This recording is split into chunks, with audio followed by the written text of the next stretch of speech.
Découvrir des merveilles d'art déco en Bretagne, ce n'est pas forcément la première chose qui vient à l'esprit lorsque l'on se rend dans cette région. Et pourtant, si vous levez les yeux, vous pourriez bien avoir quelques surprises.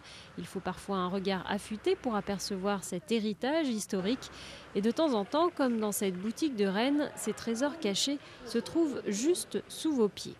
Je crois qu'il faut sortir un petit peu des sentiers battus, lever le nez et puis savoir s'arrêter devant des choses pas nécessairement très remarquables, mais tout au moins dignes d'intérêt. Donc c'est une autre Bretagne. Une autre Bretagne dessinée en grande partie par une seule famille.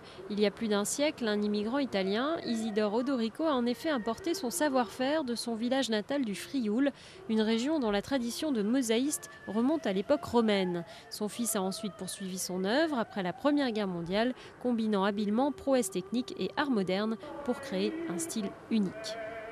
C'est le seul mosaïste qui va vraiment s'imprégner du motif art déco pour le transposer en mosaïste. En fait, on n'a pas d'autre mosaïste en France qui ait cette particularité de faire de l'art déco en mosaïque.